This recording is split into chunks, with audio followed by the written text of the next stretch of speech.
and one, apologize once again because there are some of you who came in at 2. Also so that we do not have to settle people in at 3 o'clock. So we hope that we can go live at exactly 3 o'clock. So I apologize for those of you who are actually here at the strike of 2 p.m.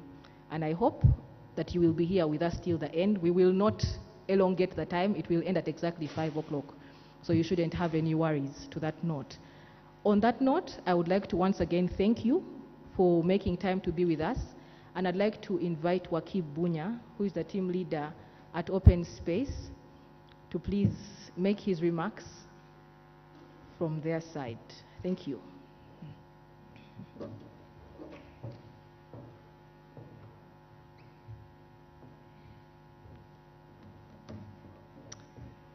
Thank you very much, Isabella. Like she said, my name is Wakib Bunya, and I'm the team leader at Open Space Center. I'm very happy to be here, and I'll start by basically telling you about what Open Space is and what we do. We are a young organization, we are a youth-focused organization, and some of the key pillars of what we do is we build capacity for active citizenship, and our flagship program is the University Debate Program, which we've been running since we started for the last 5 years. This year, we've revived it with support from the National Endowment for Democracy, and our key partners are 2 universities, Makerere University and Gulu University. And when we come to the university, specifically we work with the University Debating Club, and here we are working with the Makerere University Debating Union. What we do with them is that we do debate training, where we've so far organized a series of trainings where we take them through public speaking, critical thinking, how do you do policy research, and things like that. We also organize debates and dialogues, and working with the Situation Room is part of this program, and what our support to the Makerere University Debating Union. I think with that, I'd like to thank you very much again for coming, and I want you to enjoy the debate. Thank you very much, Wakib. At this time, I'm going to hand over to our moderator for the day, who is going to be mic'd right now, unfortunately. But our moderator for today is Mr. Jacob Eyeru. At the Uganda Youth Network, we believe in young talent. We believe in youth taking the lead. Jacob is one of you. He's actually a student here at the Makerere University. So he will be moderating this debate. But away from being a student, he's also a seasoned moderator. For those of you who are into political talk shows, Jacob hosts Spectrum, I think on Thursday and Friday. So he is good to go, and we trust the expertise that he brings to this debate. He will be able to introduce the panelists for today, and we hope that this conversation shall be enriching to each and every one of you. As he comes in, just walking you through the program, we will open the session with Jacob bringing on board the panelists. We will then have submissions from the panelists, and then take the conversation into the audience. A quick reminder, this is a live debate, so please don't walk unnecessarily. Move only when and if you must. Otherwise, if you move, everyone in Uganda that is watching NTV shall be seeing you moving. But also, especially for the first 4 rows, when you move, you're definitely going to obstruct those 2 cameras. So we're going to ask that you sit still. We will have 2 breaks. In those 2 breaks, you can move. But when we start and go live, we would encourage that you do not move.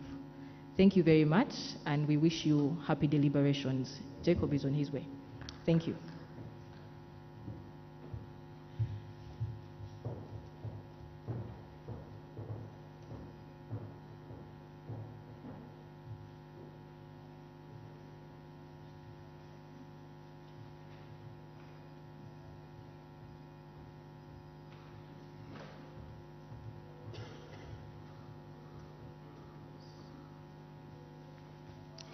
There, I think we're good to go.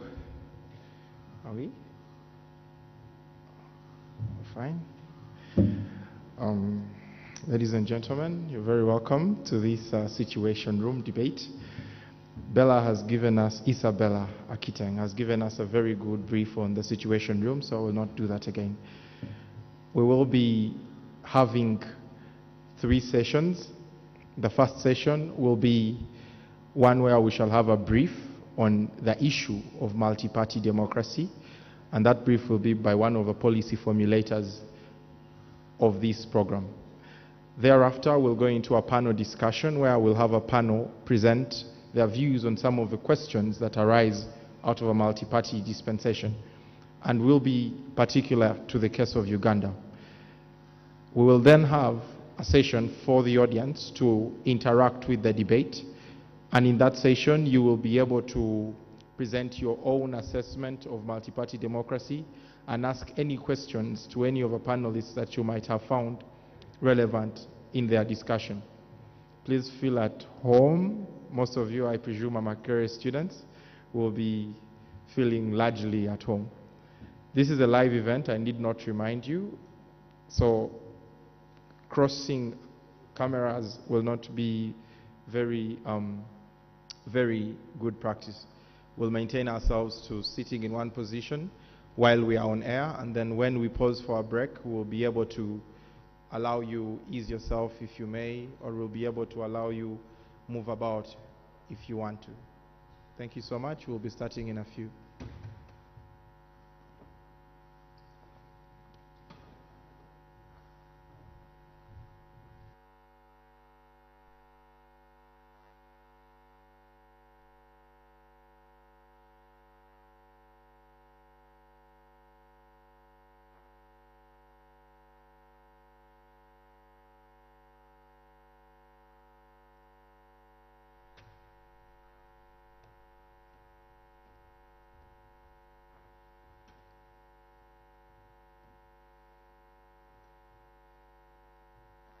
We are about to get started, so just hang in a minute or two. Our panel will be up, and then we'll be running.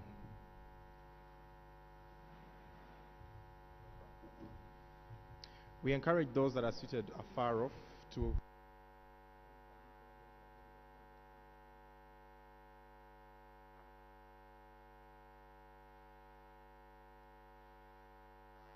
kindly fill those up.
So before we start, I'll request my panel to take to their seats. I'll start with Dr. Deus Kamunyu. Dr. Deus is the Public Relations Officer of the Makerere University Convocation.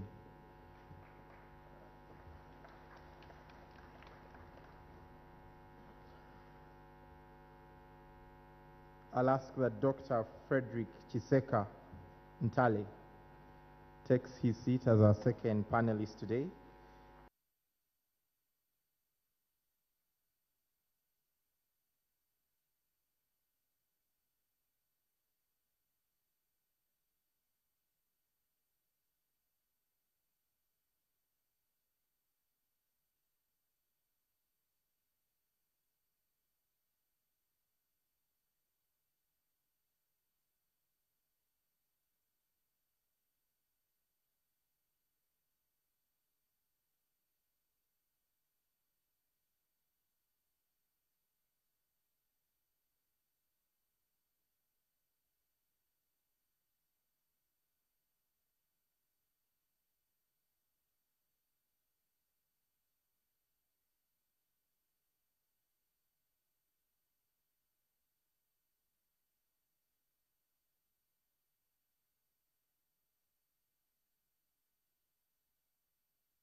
Hello, my love. Adolfo.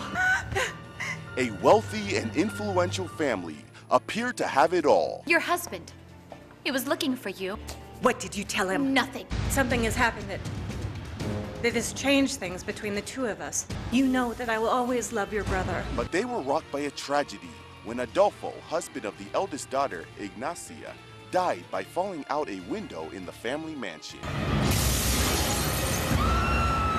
I asked a question, did he die? When Gonzalo marries Ignacia 6 months later, he is compelled to unravel the mystery of what happened to Adolfo. Why do you have so many questions? Someone who lives in this house killed Adolfo. How could you not tell Gonzalo about Leonardo? Get out of here. You can't just burst into my office screaming like that. Gonzalo's unable to have children. Watch these mysteries unfold right before your eyes every Tuesday and Wednesday at 10 p.m. in Behind Closed Doors, only on NTV.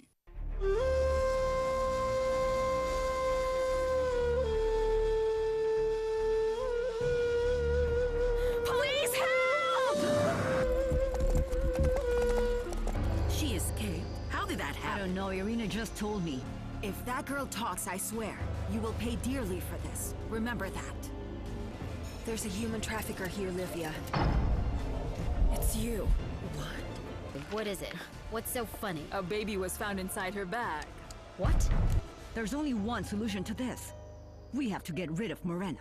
I'm free from you. I'm free from your devious clutches. Jessica. Jessica, please listen to me.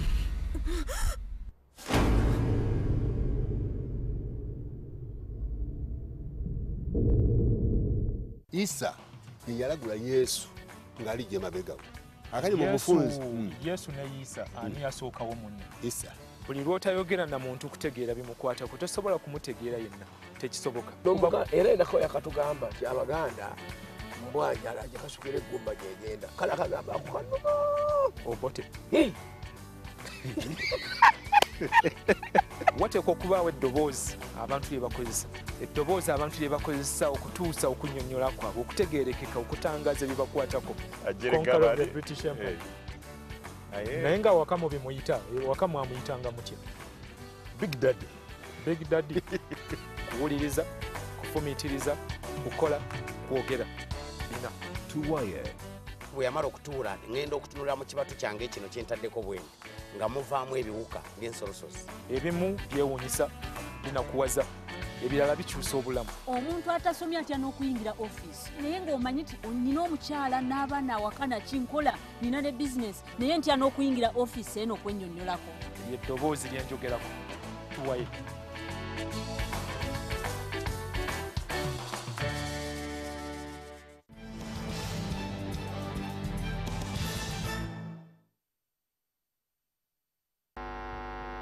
A very well welcome to the Situation Room live on NTV. My name is Jacob Beyeru and I am your host for this edition of the Situation Room. Today on the Situation Room we'll be looking at a review of multi-party democracy in Uganda, and we will be understanding what exactly are the challenges since 2005 when Uganda enrolled into the multi-party dispensation. Joining us for this discussion will be an able panel of first and foremost Mr. Ivan Rugambwa, a student of journalism in his fourth year in Makerere University and a seasoned freelance journalist. You're very welcome, Ivan. We also have with us Dr. Deus Kamunyu, and that is the Public Relations Officer for the Convocation Makerere University. Very welcome. Please welcome our guests. We have Mr. Kasacha Henry, the Executive Director, Dialogue and Democracy Training Center. Welcome our third panelist. And last but not least, Dr. Frederick Chiseka Antale, a political scientist and a principal researcher with the Development Research and Social Policy Analysis Center. Let's welcome our panel today. You will be able to join this debate live on NTV and also on our social networks. You can use, if you're on Twitter, you can use our handle, that is the hashtag TSRU. Hashtag TSRU. And Tag NTV will be able to hear from you on those platforms. But to start us off, we need to understand what multi-party democracy is, what the challenges have been, and to give that brief of policy is Mr. Yusuf Chiranda, the Executive Director of University Forum on Governance. Let's welcome Yusuf to just give us this brief.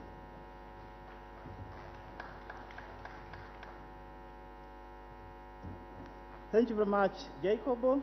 Thank you very much, UNET and IRI, for this opportunity. And now, our background paper, which everybody in this audience has, takes a look at the political context in Uganda after the recently concluded elections.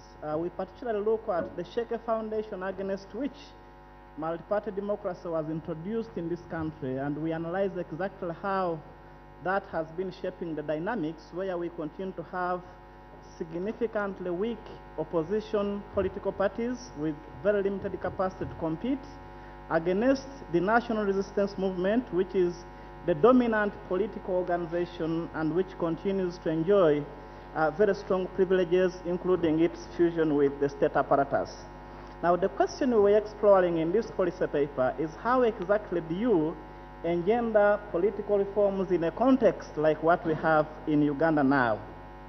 And our central argument, when I was working on this paper with my colleague, Emmanuel Chitamirike, is that framers of political reform in Uganda will have a daunting task of persuading principal actors within the NRM to buy into the reform agenda. We make this suggestion advisedly. We know there are a number of actors in our political discourse, including opposition political parties, civil society organizations, and emerging politics, and in several ways participating quite actively. But what we see is that the participation of these groups has been evidence from the last 5 years shows that it has been inconsequential in terms of what political reforms we get and what reforms we don't get. So the things we look at is that one, what happened in the 2016 election shows us that our democracy still has significant gaps, and we have to do more to improve those gaps. But in working on those gaps, our preoccupation has always been on how do we empower the weaker opposition, on how do we strengthen civil society, and on how do we galvanize the potential of groups like youth to engage in the political bargains. Unfortunately, research shows that does not work. Political reforms where they have been successful have occurred when the dominant group is convinced that reform is in their interests. So what we need to be doing very, very strongly is to rethink our strategy of designing and promoting the ideas we want to see in reform, that the principal protagonists within the NRM do not see reform as a threat to the status quo, because they do not want to see themselves as losers in any plans for reform. Doing so is going to be very challenging because the current political context favors the NRM in significant ways. For you who is a lover of fair competition, of even playing field, will have the desire to see many things change within our political context. But yet what we have today is what significantly explains NRM's continued political success. So how exactly are we going to design reform in such a way that the NRM is incentivized to buy in and join this agenda? That's a question we left unanswered, and would like to hear the panelists make a contribution on that. And secondly, we pose the question on what kind of reform targets should we make. We know very well that there is a very big bucket list of things political reformers want to do. Amend the composition of the Electoral Commission, reintroduce presidential term limits in the Constitution, remove the army from politics, and so on and so forth. But we know that some of these issues are factors on which the NRM is deeply interested and probably are not open to negotiations. That means that as we move into demand and think about political reforms, we must also be ready to take some bitter pills in the form of compromise. It's not going to be that reform will deliver everything we need, because NRM will not accept everything we need. Our emphasis on the NRM is based on statistics which emerge from the elections we just concluded, where the NRM has a considerable control in parliament, over 2/3 majority, as well as in local councils, and yet they also control the bureaucratic apparatus of the state. so they can make the laws and they have the infrastructure to enforce these laws. Lastly, we take a look at groups like the opposition, which indeed needs to be significantly supported to become formidable competitors, to move beyond the shadow of their founders and become organizations that can embody a broader policy conversation, and also civil society, which we strongly suggest must move away from being viewed as a collection of professionally run non-government organizations that, in our view, is not civil society in its entirety, but look at organic groups which emerge within society, like the groups of workers, groups of teachers, church groups, mosque groups, groups of young people, which do not necessarily have the sophistication to write project proposals and operate with logical frameworks, but a collection of deeper interests within society. Civil society we see now, in our view, is not socially rooted. And lastly, on the issue of young people who are a significant majority within our political processes now, there is an opportunity for change to be fostered by those groups, but that is only possible if youth can get organized. At the moment, young people are not organized, they are not coordinated, and all the interventions that are targeted towards them are mainly bringing out a few of the elite groups to try and represent a youth agenda without necessarily galvanizing deeper participation of youth groups. So to our panelists, the question we are putting up to you is how can we successfully design reform strategies and ideas in such a way that NRM does not feel threatened, because we strongly argue that unless NRM buys in, it will always remain business as usual. Thank you.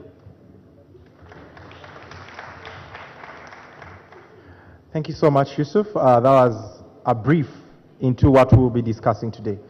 To remind those that are just joining us, this is the Situation Room live on NTV, and the Situation Room is brought to you by the Uganda Youth Network in partnership with NTV Uganda and many other partners, as we will mention in this broadcast. We will start the discussion off with the panel. The policy document has clearly highlighted what the failures of the multi-party democracy system could be, or what you would argue to be their challenges. I'll start with Dr. Deus Kamunyu to help us understand, in Uganda's context, whether we were ready for such a dispensation of multipartism.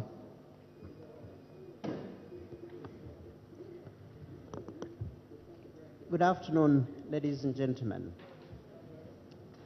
In my view, and this is a more personal view, and in my analysis, Uganda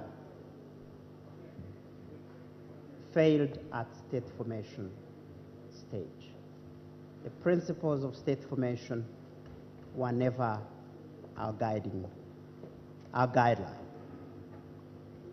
When you look at our history as a country and where we came from, where different nations, Uganda, Bunyoro, and many other nations, you hear of that, were brought together to form a country, Uganda, then we needed very decisive leaders at independence to be able to allow us form as a country. Decisive leaders had to break our social bonds and also had to break our economic differences that were inherent and were also seeded by imperial or by our colonial master. And so we lost 25 years trying to juggle how to rule ourselves. It was very difficult. You know of the wars that emerged out of that, and the differences and how we could govern ourselves. We could not agree because fundamentally we were different nations. We were different people. There's no way we could have agreed. So I think what we have today, to me, is very inevitable. And to me, it's what I call work in progress. At 86, a group of young enthusiasts, democracy and rule of law, come in. They had a dream. And I think the foundations of that dream had to do with what was never achieved at independence. State formation. How do we form as a country? Because they inherited a country that was deeply divided. So they had to concentrate. Sometimes I tell my friend, forming a nation in 30 years, to me, may not be possible. Because by all standards, even nations that have tried to deal with the problems that we had at independence have even failed in 100 years. Okay, a few years down the road, we have to decide on whether we can democratically elect our leaders through a multi-party dispensation. Were we ready? I guess yes. We probably were ready. But what you see today is part of the process, is part and parcel of the process. And this process is being influenced by history. And by the way, it's not only history. The intentions of our colonial masters were also there. They want us to fast-track democracy at their own terms. And they give us the timetables. No, we were different people. We were different nations. We ought to disagree. But state formation has to continue. And whichever group is in power, the questions at independence have to be answered. I thank you very much. Well, there we have it. Dr. Dels makes it very clear that we failed at state formation. I'll come over to you, Ivan Rugambwa. If Uganda as a country needs more than 30 years to form into systems, how then can multipartyism be sustained in Uganda? Because multipartyism, in essence, should operate with political parties which should run on structures. If we haven't developed those systems, how can we be ready, like he says, for the multipartyism? Thanks, Jacob. I think state formation is always a continuous process. And it's not an either-or question that you have to forego some fundamentals and first concentrate on a particular subject and then come and develop the other. I think it's a continuous struggle, even in developed democracies. And I therefore think that our failure or our limited development as regards in multi-party democracy cannot be excused by the infancy of the nation state that Uganda is. I think we have to look more in the context in which multi-party politics were ushered in, the context and the spirit.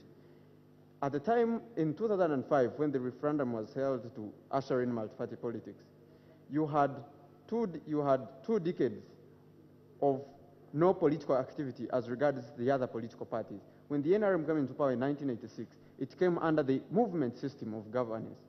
The movement system was ideally supposed to be a transitional exercise in which, after establishing the basic fundamentals of the state, then political pluralism would be ushered in.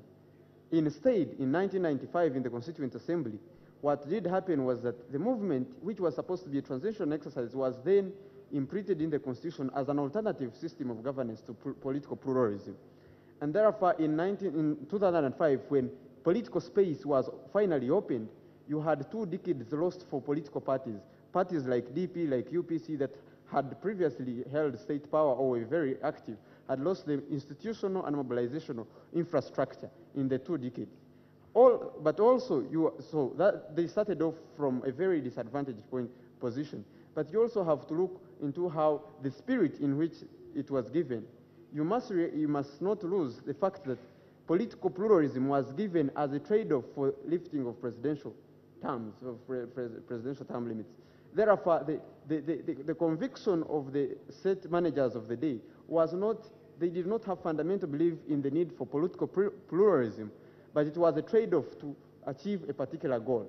And so you had a system, after the ushering in of multi-party of pluralism, you had a system of where a former state, or the movement, which was an all-encompassing political system, now transitioning into a political party, and the other parties, the infant political parties, starting from scratch. That is the challenge we have, and it explains today's NRM dominance, because the state, what actually became the political party that is NRM today, was the state of between 1986 and 2005, which was under the called the movement system. The only difference was that an O was added to make it the National Resistance Movement Organization. But the other state operatives, the civil servants who had been employed in the movement political system, now became managers and enforcers of the NRM party, and so which explains the current fusion of the NRM with the state. So I think any meaningful political pluralism per se must look at how to divorce the NRM from the state, which of course, like Yusuf previously pointed out, is a very tall order because it explains their current dominance of the political space. But as I conclude, I think that for you to how can you make this then an attractive venture for the NRM to divorce themselves from the state? I think you must look at the sustainability of the current NRM party and how it will exist if finally they get of political party, if ever they do, the sustainability of the NRM party. Because with the state party, you are insulated against the forces or the shocks that face other parties that do not enjoy the marriage with the state. So for you to build a strong party, the NRM will need to first devolve the party outside the state structure. And once this conversation begins, I think the NRM can be receptive of that conversation. I thank you very much. Thank you so much. Very eloquent words. We will now come to Mr. Kasacha. Ivan has pointed out a very clear transition that happened, a transition that was effected through a trade-off. He says that it is possible that the state could have been fused with the party that was initially management of the whole affair of the country. We want to understand where the problem comes in when the state is fused with one of the parties in a multi-party dispensation. When you have the state fused with a political party, the other competitors do not compete with political parties. They compete with the state. You compete with the police, you compete with intelligence, you compete with RDCs, and this is where the unfair level ground is. That much as you as a political party would be undertaking discussions and strategizing, trying to get information on what the other parties are doing, you have one party that is relying on the intelligence infrastructure, that is relying on the police, that is relying on all these other facilities. So it creates unfair advantage, and that is the challenge of having a state fused with a political party. And this is something that has grown. In the case of Uganda, it has grown over time. It did not just emerge from nowhere. When you look at Uganda in 1986 up to 1994, the idea of a fusion was not there. When we had LCs starting, people were electing freely, and it was at the village level. And eventually you could begin seeing the practices of changing how an LC is being elected to favor a particular political line. At one point, we used to elect 9 people. I remember at the last election, we were only electing the chairman. So that if you elect the chairman, he can now constitute his entire executive based on his screening. So that would enable the authorities understand that that village, cross it out. That village cannot work. Because initially, you had the vice chairman from FDC, from DP, the chairman from the NRM, and perhaps that structure could not work as a partisan structure. So along the way, it has been growing. And some of the events that we see where people are challenging the conduct and behavior of the police and other state agencies is something that has been built over time. Now, how can you break this? It's a difficult process, but it should start somewhere. And I think that I agree you need to convince the NRM. But in politics, there is a time when what you thought was politically impossible becomes inevitable. But that will not come from divine intervention. That will come from political action, that will come from the behavior of the various political actors. The reforms cannot be discussed trying to safeguard the interests of the NRM. It is not the interest of Kizza Besigye that is at stake. It's not the interest of Mbabazi. It's the interest of Uganda. Once we agree to that, you cannot put laws when you know where you'll be when the law is being implemented. So the reforms that we need are reforms that are to safeguard the future of this country and the generations to come. The level of demands will basically go on to the entire issues that affect social justice, that affect fairness in this country. And I can also say, to support the arguments in the paper, is that this process has to reflect on political parties. We cannot have this process being driven by civil society, because civil society cannot be sustainable. It is the political parties. It is UPC that was in abeyance for 20 years, that after they said the parties are free, that the members stood up and began singing Congress songs. For civil society, if you freeze their funding for 2 years, the members in the civil society today will move into other ventures. Others will go into business, others will move into sports, and that cannot be sustainable. So even the reforms that we are pushing for, the fundamental sustainable component should be political parties. If the parties are weak, yes, we agree they are weak, but we are judging them too soon. It's too early to say the parties are weak, the parties have failed. We are judging political parties on yardsticks that have been developed over 200 years. I mean, you are repeating an election today because people tampered with the process. Now, the culture of democracy grows over time. The fact that you are having an election repeated due to unfair practices is something that has to be cultivated gradually. In the UK, in Norway, there is no need for an agent at a polling station. You just campaign and you go and wait for the results in your house. But here, even when you have an agent, they have to chase him away.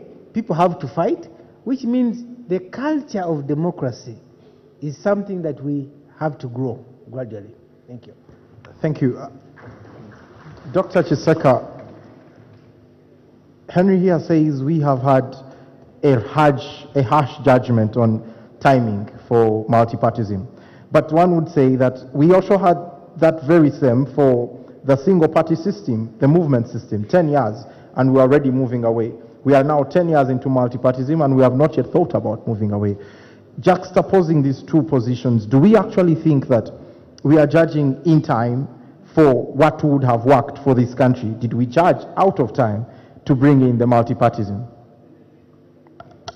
Thank you very much.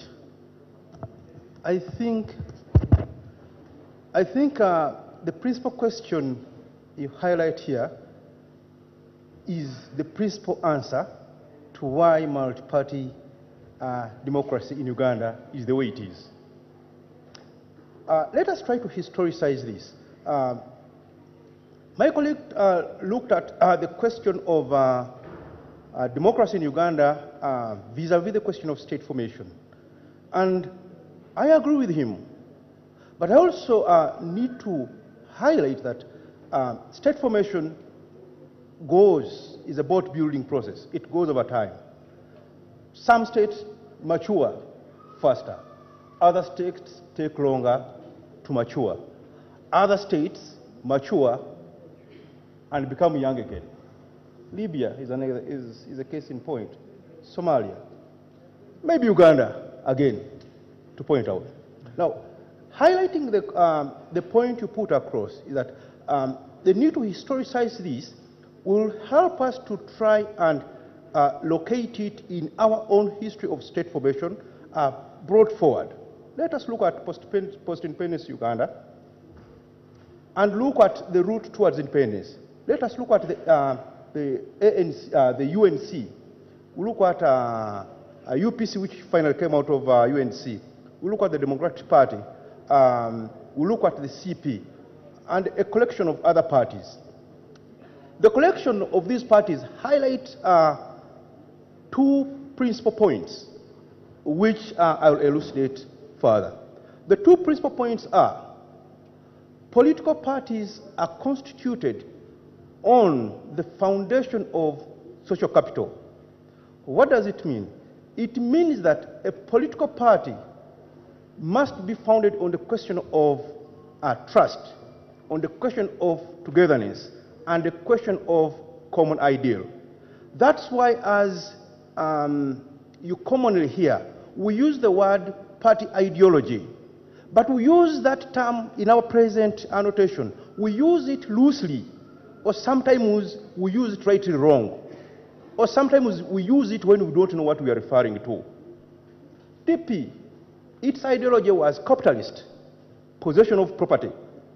And possession of property was very key in defining DP's formation, color, outlook, and in the future.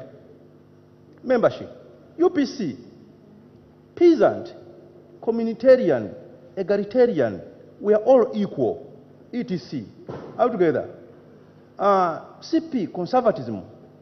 We had also another party formed on the basis of labor.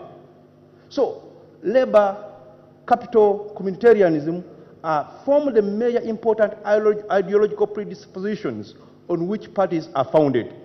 And on the basis of those ideological dispositions come what we call political socialization. To put it to an everyday person who's not a political scientist, political socialization is the process through which members are endeared to a party and are recruited into the party.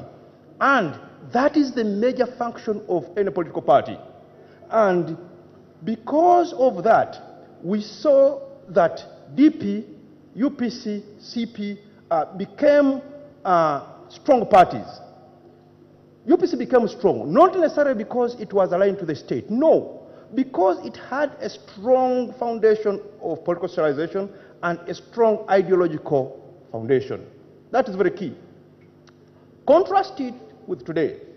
1986, we see a fundamental change resulting from a 5-year revolution. And the fundamental change was indeed fundamental because it gave us as a country time to reflect and time to think through and rebuild the nation again. But the major important outcome of that period was actually the killing of political parties. Because all political parties were amalgamated into one, it constituted the death of political parties. And if we must begin to intellectualize, to theorize, and to think about making political parties work, we must do our homework on the basis of that. And the result of that has come to affect not only NRM as a dominant party, but all political parties. I always highlight that actually a major beneficiary of this process was not NRM. NRM became a loser in this arrangement, especially when it endeavored to revert itself into a political party. How? Let me elucidate. Because NRM was built on the quest for appreciating an individual on the capacity of his merits, it demonstrates that the position of party became obsolete. And because the position of party became obsolete, we moved into a unilateral structure of managing politics. That's why, to date, we talk about individual brands, not party brands. People go to cast a vote not on the basis of the party colors. They will cast a vote on the basis of the individual brand. I always tell people that people cast a vote not in favor of NRM, but a favor to Museveni. They cast a vote not in the favor of FDC, but in the favor of BCJ. Altogether. And on the basis of that demonstration, it means that political parties, whether in the opposition or the dominant ruling party, face the same problem. Let me take more time, but I think it is important for this, for the nation. Please, you may use some more time. So, because of that, it means that political parties cease to perform the core functions of extending democracy and building a nation. Because political parties must be seen to perform an organizational and structural role in a country, the absence of the means through which political parties can work makes them irrelevant. And we can make a precise argument that we cannot talk of political parties today, but rather we talk of individuals, individuals juxtaposed on political parties. Why? Because political parties exist to perform 5 clear functions: recruitment, socialization, interest articulation, interest aggregation, rulemaking, etc., etc. Altogether. But because the parties are not existing in the way they should, that elucidation of roles cannot be performed. And as a result, when you go to vote an MP, they turn out as Museveni's MPs. Altogether. That's why Museveni becomes the principal to direct MPs on what to do, and not necessarily the party. It also begins to make the president of the party hold the problems of the party unilaterally. Let me give one problem. Party financing has been highlighted as one of the key elements that constitutes political party weakness. Why? Because the process of political socialization is supposed to collect individuals, recruit members who would then contribute to the financing of individual political parties. The party card therefore becomes an instrument of party belongingness, but also an instrument to cause political accountability and national accountability. Altogether, what happens in this regard? What happens today is that you have got a political party chairman or president looking for money from wherever, including his own estate, to feed into a political party. It therefore leaves the political party as his own estate, and therefore it divorces away the function of a political party, which are rooted in the membership, for instance, to demand accountability, to ask the important questions of the day, to contribute to policy, and so on and so forth, to be irrelevant and absent. As a result, no member of a political party can stand in front of a party chairman and put him to question and put him to task over a critical and national issue. Those of you who are old enough can do remember the ivory and gold saga back in the 60s. You could see how members of UPC put Obote Amin to task to explain what exactly happened. Altogether. Now, that is a true political party situation as it arises. Can anybody put that to the party chairman of NRM today? Certainly not. Why? Because individuals have sold, or people or masses have sold their own rights in political party practice to the party chairman. And it to them means that people join the political parties for primitive wealth accumulation, for self-aggrandizement, and therefore it twins into the problems of nation building and the failure of accountability, and therefore the failure of the democratization process overall. I'll add on that. Please. Thank you. Viewers, you are still tuned into NTV, and this is a Situation Room brought to you by Uganda Youth Network, the International Republican Institute, the Democratic Governance Facility, and USAID. We are live at Makerere University, and we are talking political parties, multi-party dispensation in Uganda. Where are we ready, and what does the future hold for such a dispensation? I will come over to Dr. Deus before I come to the audience very shortly. Something highlighted very clearly by Dr. Chiseka is that we are having a patronage system within our political party system. And this is impeding on the operation of political parties for the roles that he has outlined for the political parties. Is this true in the context of Uganda, or is it actually an aspect of politics that there must be dominant players that can then push or propel the growth of a party? Thank you. First of all, revolutions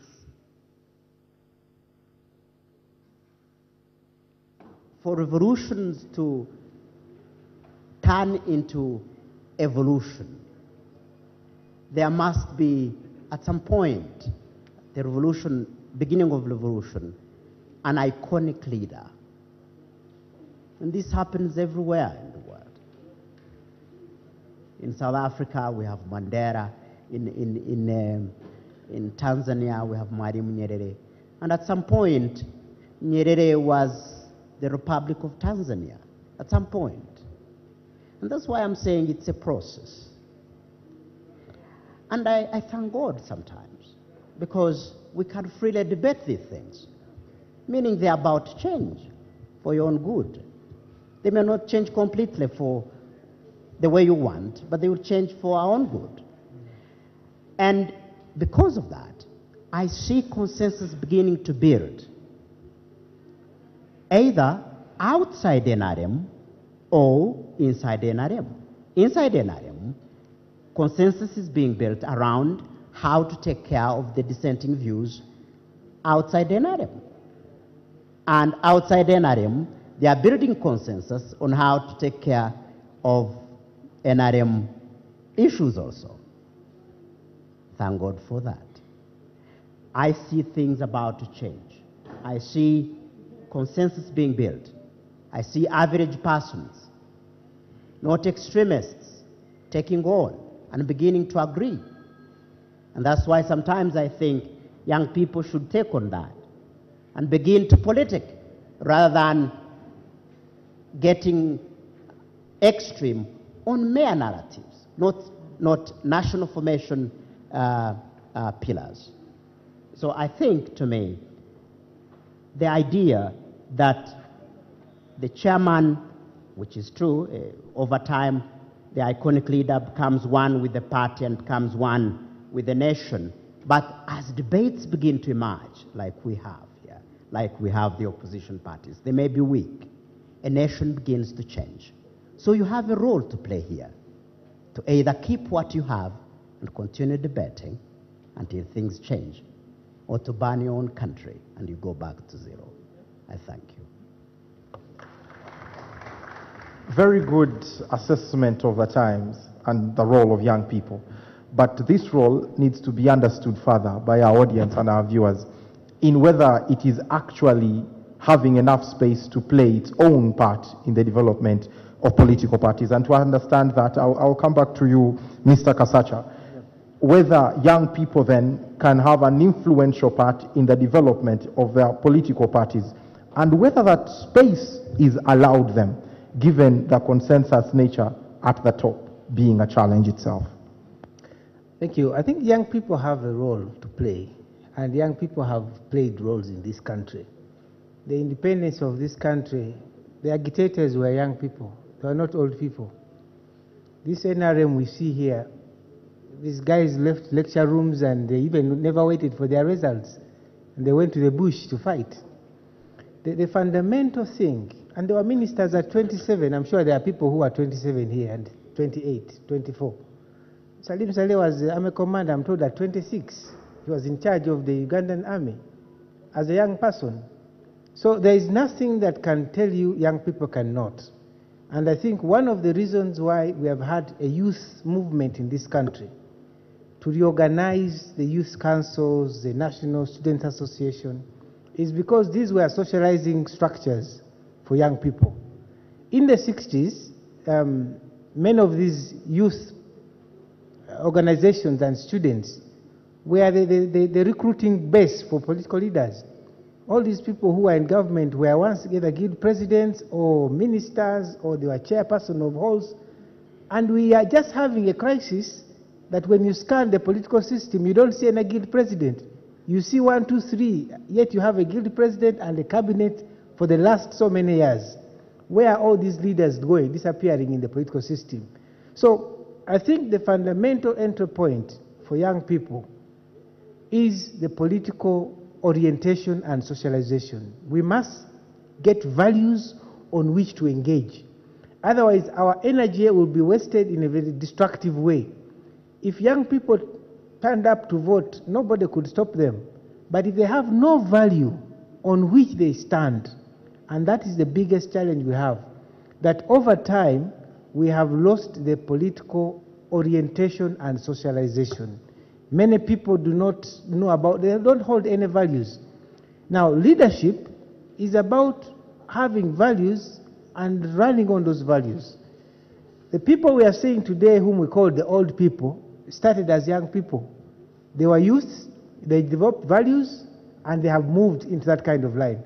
So I would say that the young people in this country should get one step back and ask themselves, are they being oriented into politics?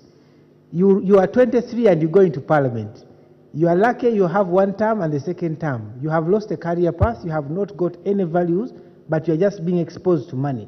So those are challenges that we face in our current generation. And I would say lastly is that the ideas of young people in the political parties have been sideline issues. I was a youth chairman in Kawempe, and by the time I came to Kawempe District Division Council, initially people never appreciated us as actors. They thought you are the one to buy airtime, to go and buy a soda, to go and call somebody who's not around. So we were relegated to those messenger roles when we had just got into the division councils. But this is changing over time. And what we need to do is to push for political parties to begin youth programming within the political parties. Otherwise, the young people are at the extreme. They are not within the mainstream. You do not find, I hold discussions with many political party leaders, but I hardly get them talking that our youth program is aimed at contributing to this objective. All the objectives the parties set, they never factor in how the young people are going to contribute to the realization of those objectives, other than you are going to vote for us, you are going to gather our votes. So we need to move to a level where we orient, introduce, and mainstream young people within the governance and the running of political parties. This is not yet the case, and this is a big challenge we have. Thank you. Just to get you very clearly, you said that it might not be right for a young person, 23 years of age, no profession, to go to parliament. And they will have discussed a lot more that cannot be, you know, relevant to parliament itself if their profession is not well grounded. But we'll answer that question when we come back from a break. Viewers, you're live on NTV, and we will be coming back very shortly. This is a Situation Room. Thank you.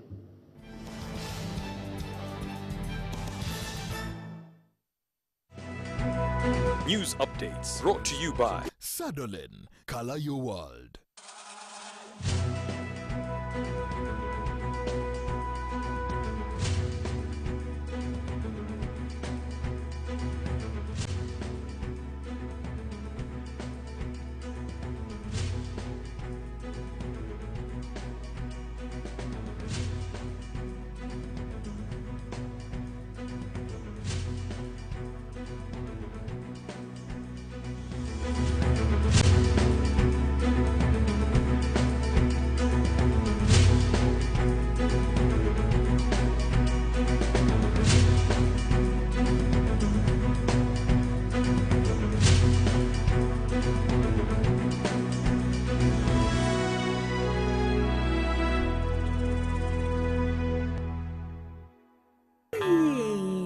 Tiffany Salida, give your world a Sadolin makeover today. Sadolin, color your world.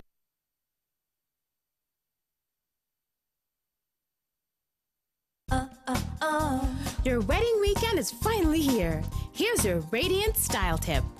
Just add the Radiant Hair Polisher before styling and finish your magical look with the Radiant Olive Sheen Spray. Your big day is definitely on. It's no secret. Radiant. Feel yourself. Ooh, hey. For more Radiant Style tips, visit us on Facebook or follow us on Twitter, #RadiantStyle. Book your space at the biggest comedy show of the year. I am Kansime. Kampala's ribs shall crack as Anne Kansime brings the house down at Imperial Royal Hotel on Thursday, the 24th of March. Tickets are already on sale at 100,000 shillings, 3 million shillings for gold tables, and 5 million for platinum tables. I am Kansime. Yeah, you got it. I am Kansime is proudly sponsored by Spark TV, C-Rock, SMS1, and 97 FM Radio City.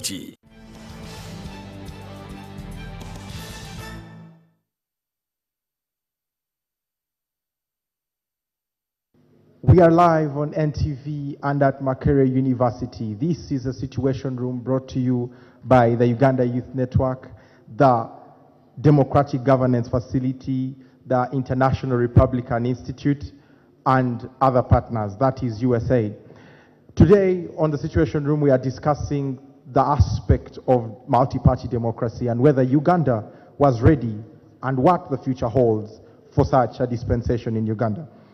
I'll come back to my panel, and Mr. Kasacha, you were clarifying to us whether or not it is right for young people to get involved deeply in this multi-party political dispensation in their parties before they have grounded themselves in particular aspects and professions. You quoted particularly a 23-year-old in Parliament. What would be the challenge with having such a setting for our young people? Now, the experience I have, because I have been in youth politics for a very long time, and I have had colleagues of mine who have joined, is that there is a tendency to be corrupted at a very early age. If you start taking bribes in public service at 23 years old, you can never be redeemed. That is the number one challenge. Number two, because we have entered into decision making without any ideological and value-based orientation, we have not understood the essence of leadership. We have not had the opportunity to grow as leaders who can drive this country to the next level. The idea that young people can only benefit from parliament when they are physically present is a wrong conception. I think any society should plan for old people, for young people, for the aged, for the disabled, and all categories of people. The issues that are affecting young people in terms of policy should be at the center of a NEC meeting in the FDC, of a SEC meeting in the NRM, of any political party meeting. Because of our representation in having a representative in there, many of these leaders have abandoned our issues. And it becomes extremely difficult for a youth MP to push for youth issues in Parliament because others think that is a youth issue. So over time, we lose as young people, but fundamentally is that we never get the grounding of leadership, and the future may lack elders in politics. So I would say that, I don't say it's wrong to come in at 23, but the way you are coming in at 23, under the current circumstances, it is actually having more cost on us as young people, on the generation and the future of the country. Thank you. Dr. Chiseka, you are the President General of the National Freedom Party, if I get that right. The National Freedom Party. Okay, I will correct that information. But you are a very big player in political science and research, and you have dealt a lot with the subject of young people's involvement in political parties. Is it the problem of young people to identify where exactly their role can be best suited, or it is supposed to be a concern of the political parties to find it within their structures to accommodate participation and ensure that that participation is actually important or relevant participation in the political party setup? Because then we should ask also how the livelihood of political parties would be sustained if young people are not involved in a manner that is actually participatory to its core. Thank you very much. I have said earlier that the biggest problem that we suffer from as a country is because we do not know what it means to have a political party. Maybe we need to begin by asking the basic question: what are political parties? What do they do? What are they meant to be doing? And what should they be doing at a particular time T? Put precisely, the basic raw material for any political party are the young people. And I remember a journalist asking me this same question, I think, around 2013. He was faced by the weakening of political parties and the absence of young people. And I said that is actually the heart of why political parties in Uganda after 2005 will not be until we understand them and until they, the leaders, because in my opinion, we don't have political parties that constitute the true meaning of a political party. So I will talk about the leadership. Until the leadership in the political parties, in quotes, understand what it means to have a political party and to govern a political party. Young people are supposed to be drafted into any political party because they provide the fodder and they provide the arms and legs and, in some cases, the brains for why a political party should exist. If you care to read, or if you care to read after this session, you'll find out that most of the brilliant political party leaders on this globe have been people under 40. Meaning that the youth, or shortly after youthfulness, is when a political party has a very decent and a very articulate leader. It's in the youthfulness that the political party let me put it this way. It's from the youth that the political party benefits most and the political party makes itself relevant. Why? Because at any particular time, the youth will constitute the biggest demographic category of any country. Apart from Western Europe, which is bringing different case scenarios. Germany, older people are outnumbering the young people.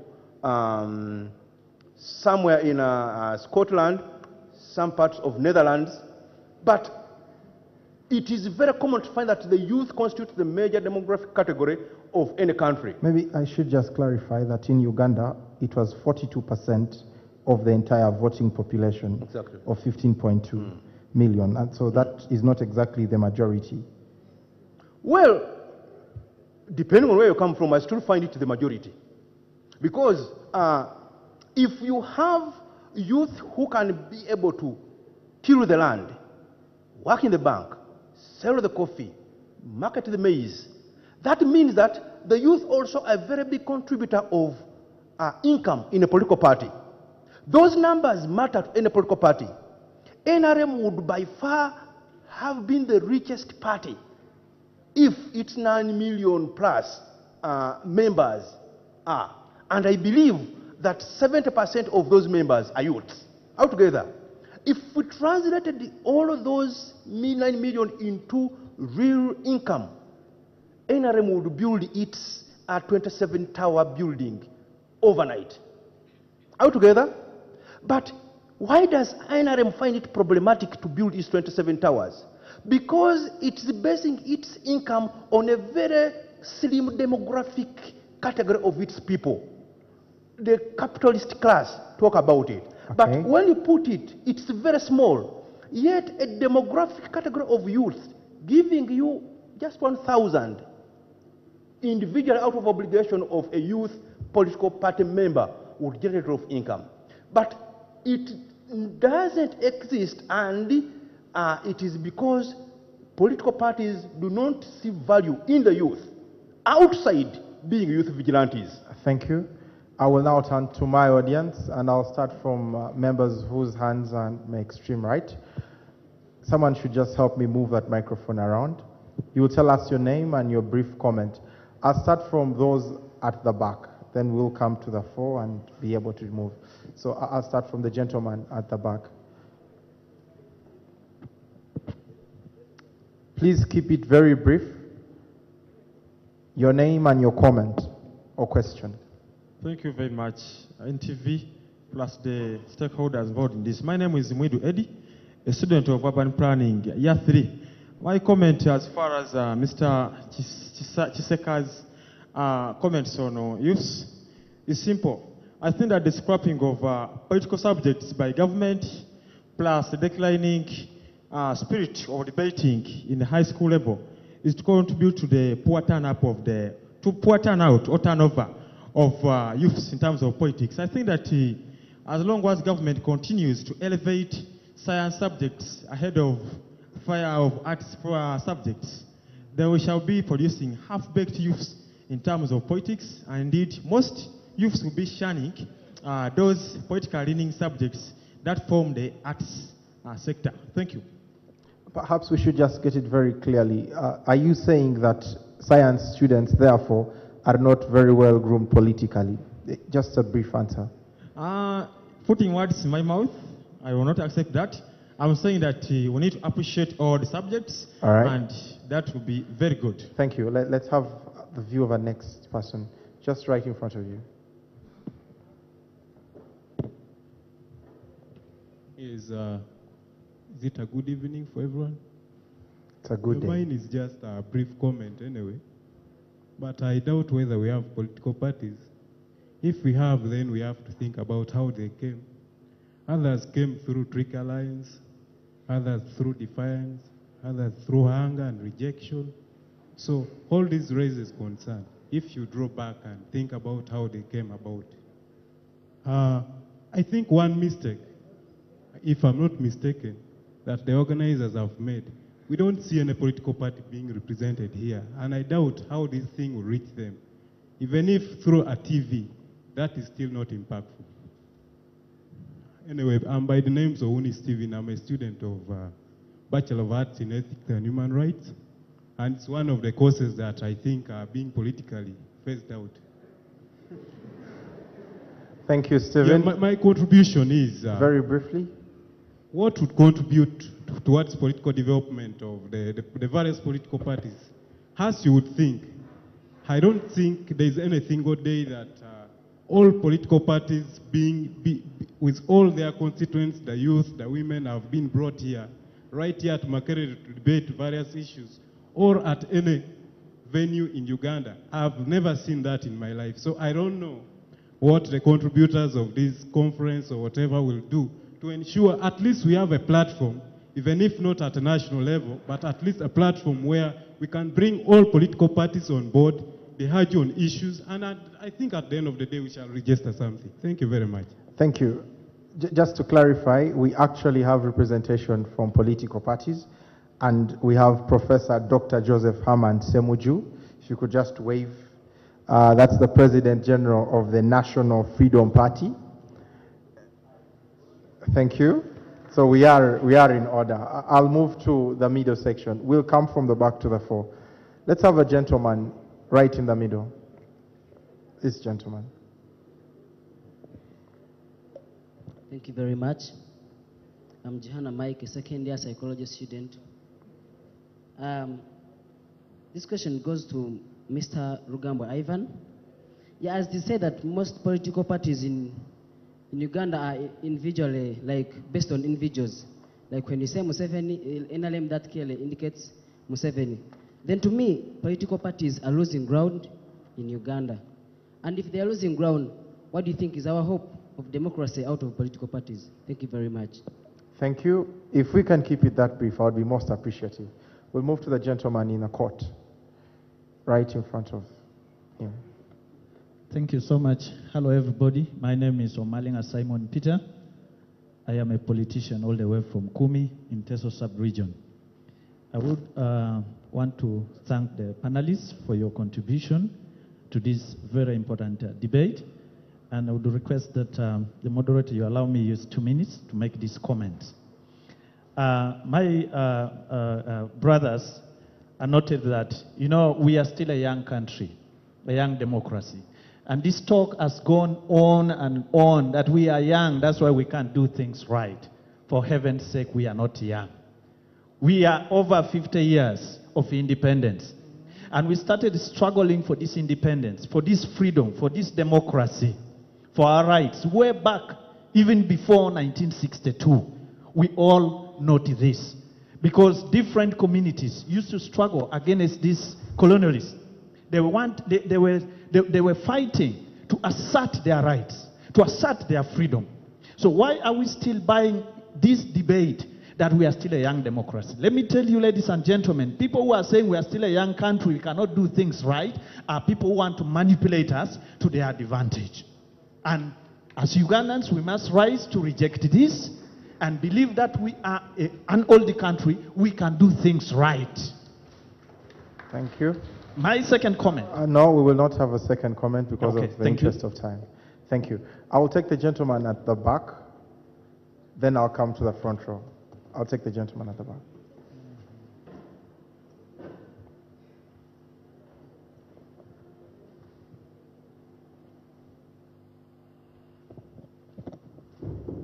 Thank you very much. My name is Musa Kasule, pursuing bachelor's degree in adult and community education. Well, I only have a comment to make from one of the discussants, where the youth, like he mentioned, that the young people form the largest part of the population in our nation.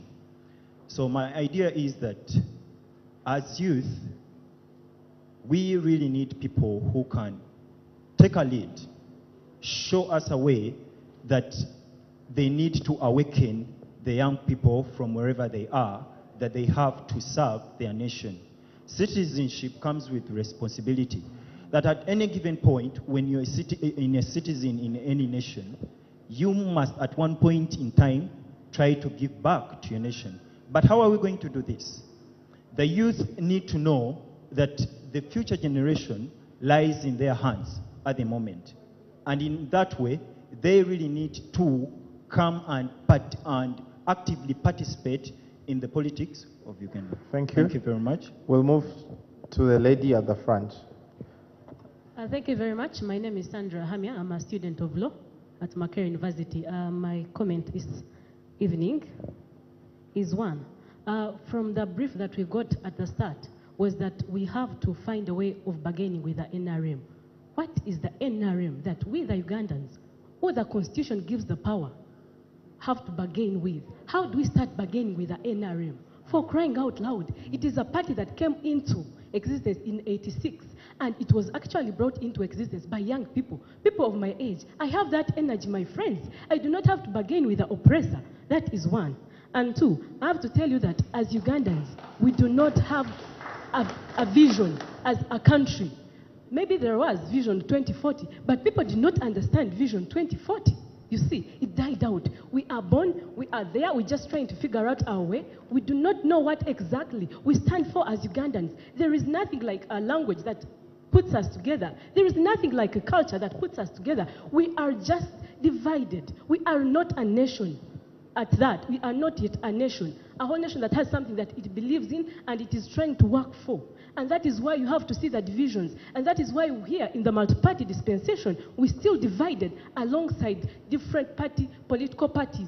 I think there is need to review and know what we exactly stand for as a country and fight for that. And personally, I have the energy. That took the people in '86 to the bush. I might not go to the Wello, but I might go somewhere else to cause a change for this country. Thank We you very have much. surely appreciated the energy. I'll take the gentleman just next. Thank you very much. I might not have the same energy to go wherever my young sister is going, but we shall pray for you when you go there. My name is Jothan Vurobuto, and I'm the Guild Speaker of Makerere University, and I officially welcome everybody to Makerere University that is a visitor. Mr. Moderator, in that capacity, I will therefore really use more than brief time. When you look at this hall, you will be able to tell the challenge that actually our nation still faces.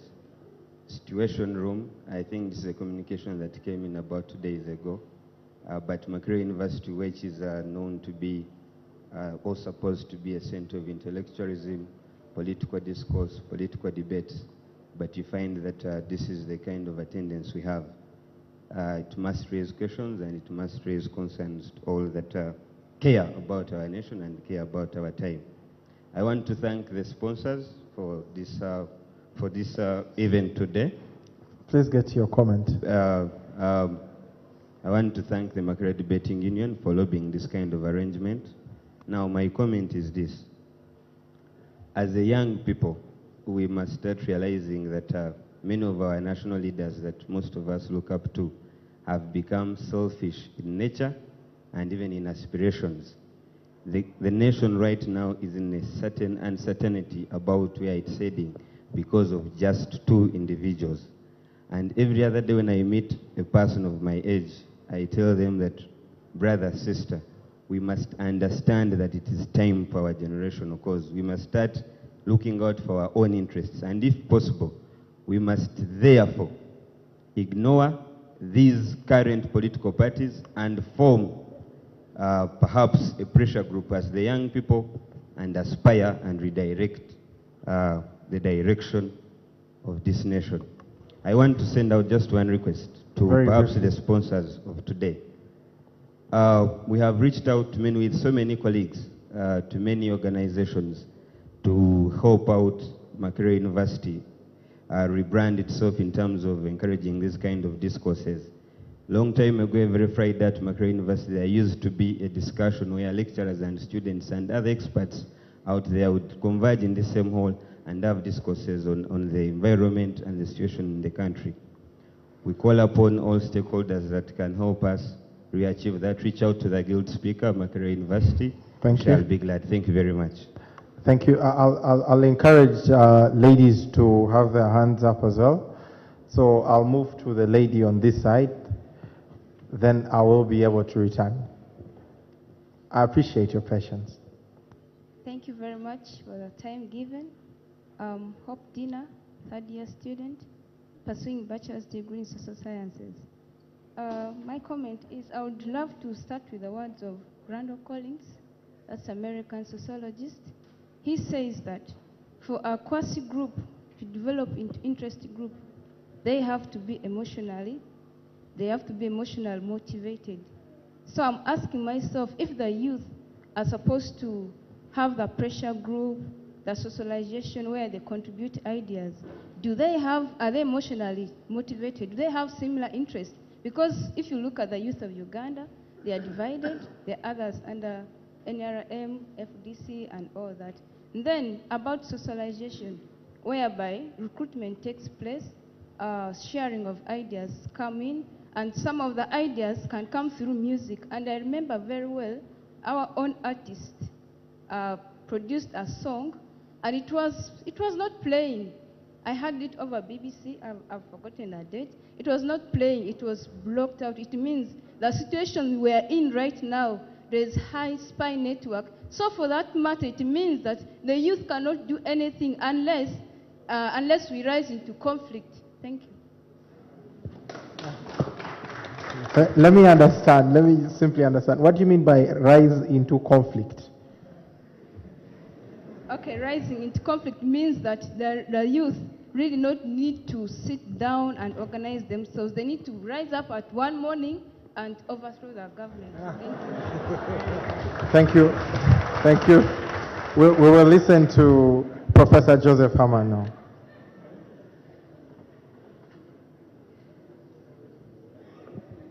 First and foremost, I thank God, my Lord, to have given me an opportunity, plus the organizers, of attending this very, very important congregation.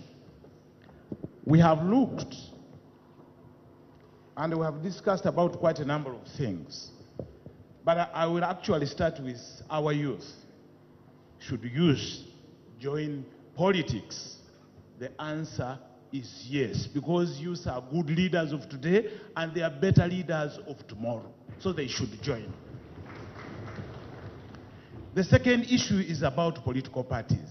I want to appreciate my colleagues who have presented papers. And I want to add that, it was not easy to establish political parties here. For those of you who are older, you have been seeing Professor Dr. Semuju and other colleagues struggling for the restoration of political parties in Uganda. We did that to bring justice.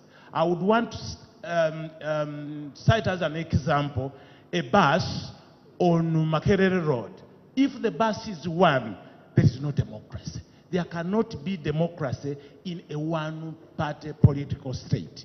Now, having established these institutions, I'm saying political parties, including National Freedom Party, where I come, the problem has been in communicading political parties.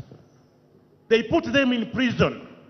You can't practice politics in Uganda here, because whenever you do, police is at your door, security personnel are at your door. So, even if political parties were established, there is no, democracy. There is no room for them to practice. The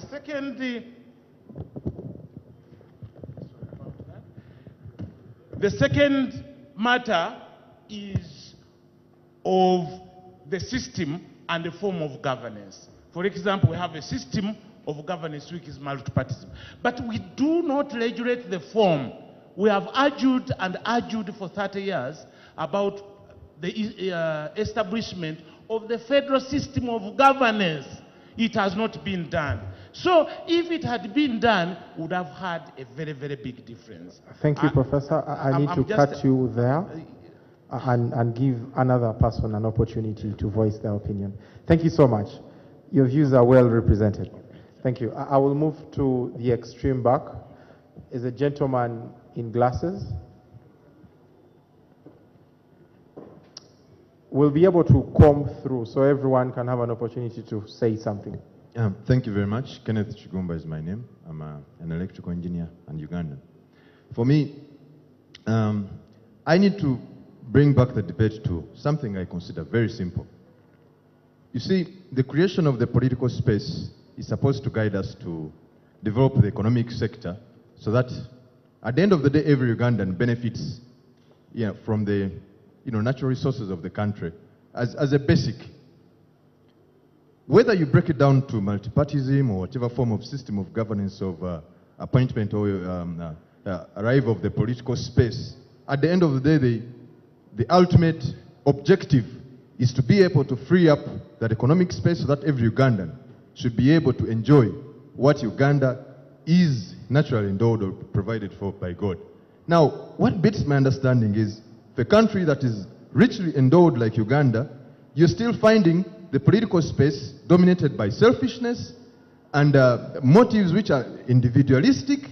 And why? What's the problem? There's a lot for everyone to consume. At a point where some leaders come in and they suffocate those who they believe are in the opposition. You have more than sufficient for everyone. What is the problem? So, much as we shall deliberate on to the multi-party dispensation and all that, whether it's ready or not, maybe we need to focus more on what is it that we can do to help our people cure the greed and selfishness that they have in them. Thank you very much. Thank you. I'll come to the front. The gentleman in a black coat. Yes. Thank you so much. My name is Napoleon Tumkuda Nwamanya, the Council Director of Macquarie Betting Union. Well, I think we need to take 2 steps to empower the political parties in Uganda.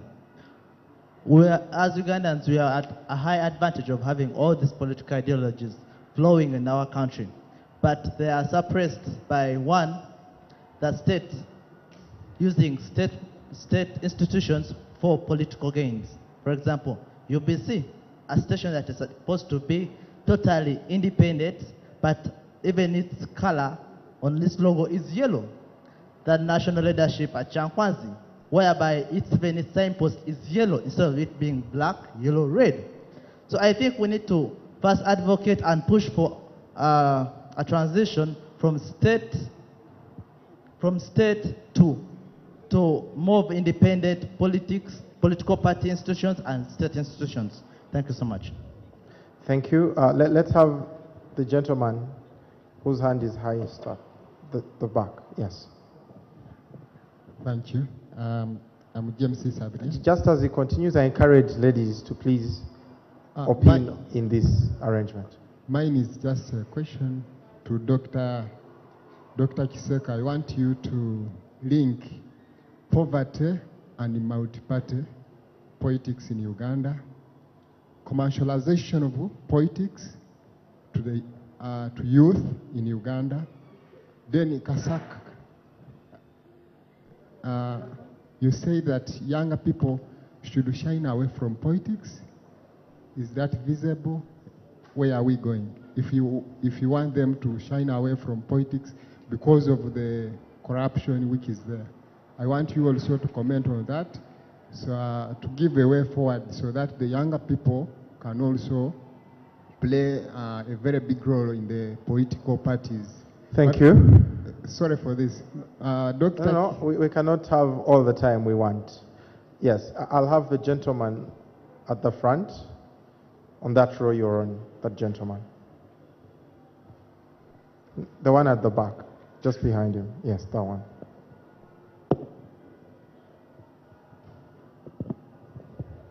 I think I'm called Brian Atwaire. I'm the FDC chairman of Youth League in Kahungu district. It is very important to note that we are discussing as if there are political parties in Uganda, notwithstanding what parties pass through. A party registered in a country goes for an election. One of the parties has a tally center at Serena, another on the party headquarters. The one at Serena will finish tallying their votes and can even tell you how much they have. The one at its party headquarters in Nkumbi is sieged. And you come here as academicians and start discussing political parties as if they exist. What exists in Uganda is a state together, and a state that the state and the military that are together. Because it is for NASA, later NRA, later the movement system that has freeze all other political parties for about 20 years, and then NRM. Museveni said he has 50 years when we are saying it was 25. The other time, now they are 55. Now for him, his political consciousness is, when he became politically conscious, that became NRM. That means that even NRM does not exist. What exists is Museveni. You contest with him for party chairman, you will answer. Mbabas can tell you. And other people will tell you. Thank you. So what I can say briefly, let me finish this, is that what we require as the people of this country is to fight for independence of every institution in this country. Let it be judiciary, let it be the military, let it be political parties or anything, or even schools. Because what has happened is a siege, a coup d'etat on every institution in this country. We better work for that as a young generation and achieve institutionalization in our country for moving forward. Thank you. Thank you. Please move my microphone over to this gentleman, right before me. After him, we'll have two more and get back to the panel. I'm Joseph Mwambazi. I'm a retired officer and a former presidential aspirant. Please clarify which presidential. I was a presidential aspirant, number 2. Are we talking about the national presidency? Yes, national president. Thank you. Republic of Uganda. In 2005, I was against the return of multi-party democracy in Uganda because it was ill-prepared. I argued it with my leaders because we were allowed, officers in the army were allowed to discuss issues to do with politics until when the Political Parties and Organizations Act was brought in. Now, we were ill-prepared to usher in multi-party democracy. The NRM political system, which is in abeyance, was supposed to midwife the birth of multi-party democracy and then give way for its nurturing and development. But here we are, when we went into the referendum, it was that the issue was to be Bajeko. Now the party that came into, actually, I talked to Vidandi Sali, my brother Vidandi Sali, and told him that you are registering a party But this is a corrupt thing because there is the NRM political system, and you are coming up with NRM political organization. You are confusing the people. All right. And that was a corrupt move that has actually put us in trouble up to this day. Now what we have to do is to wait for the NRM, because they are now in trouble. They are divided, they are fighting against each other. And after their exit is when we will organize this nation. Whether we go on, because we are now experimenting with political parties. We are still experimenting. We can either go back to the movement political system or move forward with political parties. Thank you. I'm sure the panel will answer whether we are experimenting. I'll do the gentleman at the front. No, the second one, yes. And then I'll do the gentleman at the back, and we'll come back to the panel. Thank you very much, Jacob. My comment is very simple, and it's going to be quite a long one, if you would permit me.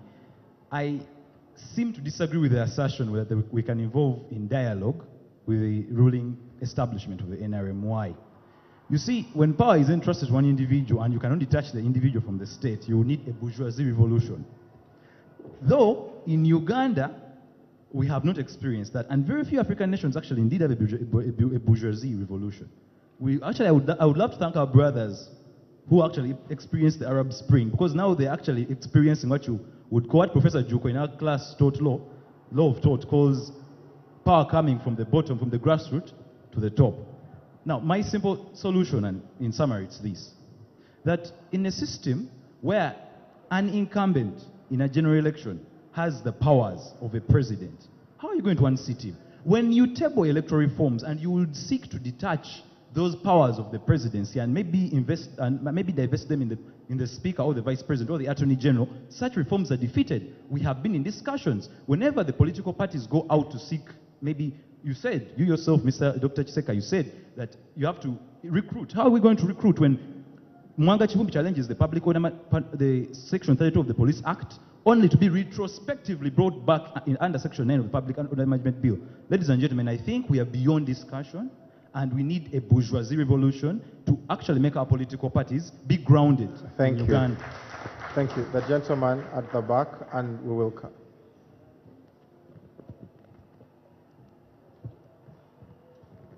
Yes. Thank you very much. I'm Tumuhese Herbert. When we talk of political parties in Uganda, I see no political party. We have a monster called the National Robbers Movement, NRM, fused with the state and with a person at the helm who has institutionalized himself and personalized the state and the organs of the state. And any attempt to act according to the established multi-party dispensations is seen as a personal affront to Yoweri Museveni. And therefore, any intellectual that comes out to use his brain properly is either bribed, intimidated, harassed, kidnapped, or made to disappear. Personally, he asks 2 questions on NBS television about what Museveni promised Ugandans in 1985, because he said he was not interested in being a president, that he had a bigger plan beyond the presidency. And he said, after 29 years in power, when we see you personalizing and institutionalizing yourself, when shall we see greater plans beyond power capture? Thank you so much. For that question, we have to end it there. Yes, I was harassed, and it's a way to kidnap. Thank you. But what I want to tell people, your point is made, sir. No, let me say this. They used about 5,000 people, armed men in civilian clothes, to track me up. Okay. But if each one of us says to stand up, where will they get 5 million soldiers to follow up everybody? Thank you so much. Your point is made. Your point is made. Thank you. I'll have that lady just in front of him. No, the one in front of him. And then we'll come to the panel. Thank you very much. My name is Sheila Abaho, a student of Ethics and Human Rights. I did observe the past election 2016, and very many things happened. But I believe we as Ugandans, if we want to see democracy, we can stand out. The police or the army is not just enough to shoot every one of us or kill each one of us, kidnap all of us. When we had elections, Kampala was empty. You would pass through Kampala to be like, where am I? Maybe I'm lost or something. But I believe if we want change, we can go into the streets. They will shoot the few, let the rest of us remain. If we shall see what we want to see. All right. We Thank have you the so power, much. like Sandra said. We Thank have the you. energy. We can go there and Thank get you. what we want. Thank you. I'll come back to the panel, and I'll start with you, Ivan. Very clearly, there was a specific question to you about what young people are doing because they are losing ground in political play. But I would like you to also go ahead and answer people like Dina who say we do not have emotional motivation as young people, that we are divided and there is no uniting factor. We are all divided into all these parties, and there is no uniting factor as young people that can form the pedestal of an ideology built on being young and a future for a country that we envision together. Thank you, Jacob, and thanks to the audience for those very insightful views. Just to address my mind on the subject of young people and their space, I want to assure, I'll give even continental examples. I think the youth have the benefit of demographic numbers on their side, and that is a very fundamental resource that nobody can take away from them. And how they choose to use that is up to them and will determine how impactful they be. But I'll give you an example that in almost, these examples have already been enumerated on the role that young people have played in this. I'll give an example of South Africa. The current leader of the economic freedom fighters, Julius Malema, was the leader of the youth wing in the African National Congress, which I think is the oldest political party in South Africa. But this man, with young people, the Youth League of South Africa, individually and collectively did engineer a discussion between former President Thabo Mbeki and pressured him to be able to cede the reins of power to the current President Jacob Zuma. We have many actions by young people that we can point to. When you look back in Uganda, the Uganda Young Democrats, which has been the youth wing of the Democratic Party, has been responsible for producing the current vibrant members that we see, the Mwanga Chivumbis in Parliament, the Mukasa Mbidis, the Rose Namanjas today in the National Resistance Movement. Therefore, young people really have a fundamental role to play. We gave an example of the NRM, the people that birthed the national UPM, the Uganda Patriotic Movement in 1980 that metamorphosed into the current NRM. The Chivejinjas, the Crispus Yongos, those were very young people. The Amama Mbabas, they were very young people. So I want to emphasize that young people do have a role. They have a role that they can play in being able to harness or start this conversation on the future of this political party. But one thing must be realized, that this is a generational question. It is not a partisan question. Therefore, because when you look at the effects of the challenges that face young people, they do not distinguish between political parties. They do not distinguish between the FDC, the NRM, UPC, UPM, all the other parties. This, therefore, must be a generational question. And we must appreciate that the young people are not a homogeneous group, and therefore we must go beyond that to bridge these differences between the elite, the semi-educated, and the educated. We must tame this elite arrogance, especially amongst the young people, to think that the young people, because you have an education and this, you are a panacea to the challenges that face the young people. We must therefore be able to use our intellectual knowledge and exposure to be able to reach out to the people at the grassroots, the young people in the countryside, the semi-educated and the peri-urban youth, who are very angry and agitated about the lack of opportunity, the stifling political space, to be able to mobilize them on particular causes. And whether it is in the NRM or in the FDC, this space must be granted for the sustainability and future of these political parties, because it is youth exuberance that can be able to rejuvenate these political parties. If without the Uganda Young Democrats, the UPC, the Democratic Party you're seeing today, would not be there. Because when you look at the member of parliament, the MPs that are from the Democratic Party, they are products of that same structure. The Mwanga Chifumbis, the Mukasambidi, again, the same examples that I gave you. When you and this is why I wanted to disagree with the Dr. Seko on the issue of parties.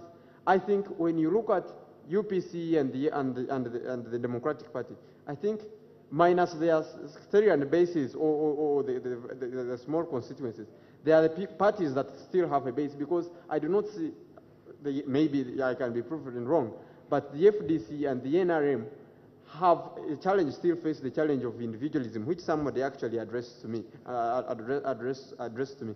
And I think that minus these individuals, minus President Yoweri Museveni, we must go beyond individual iconic personalities, be able to develop parties that can strengthen or can withstand the test of time. The gold scandal in 1966 cannot be attempted today. UPC, President Obote was literally impeached in 1966, in that 1966 debate, which cannot happen today. Members of the UPC coalesced with members from the KY, with the KY and DP, and formed a large majority that was able to impeach President Obote. But they did not have the physical or the military force to enforce this. So if young people do develop that capacity to go beyond this and mobilize themselves, I think they can bring about serious change in politics. Thank you. Very able in explanations there. Dr. Kiseka, the country has had initiatives for dialogue, like the inter-party organization for dialogue. And some of these dialogue setups have not come to anything. The audience today has said that they will not bargain with the NRM, as the policy presentation tried to allude to. Is it possible for the multi-party dispensation to thrive with the lack of dialogue amongst the parties present?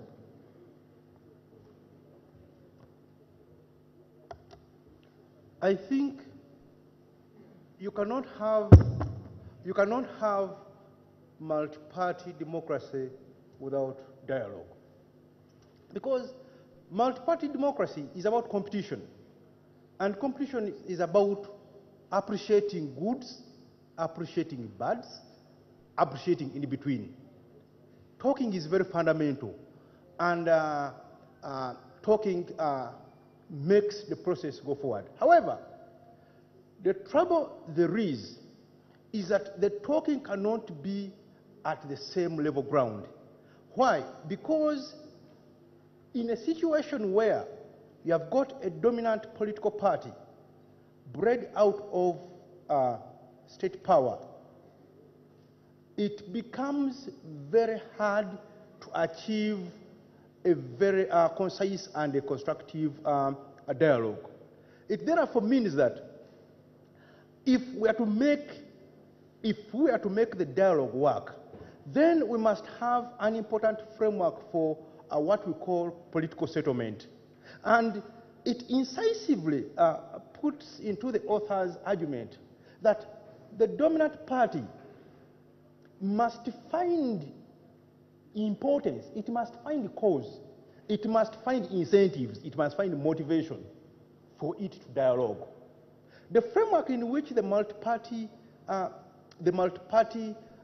democracy is framed does not, unfortunately, allow such dialogue to happen. Altogether, to be precise, for NRM to accept dialogue, it must find itself in a very weak and vulnerable position. In its current state and basing from the most previous results, we saw that they have up to, how many, 209? 282. 282 members of parliament. It means that they can institutionalize everything in the country without even a need for dialogue.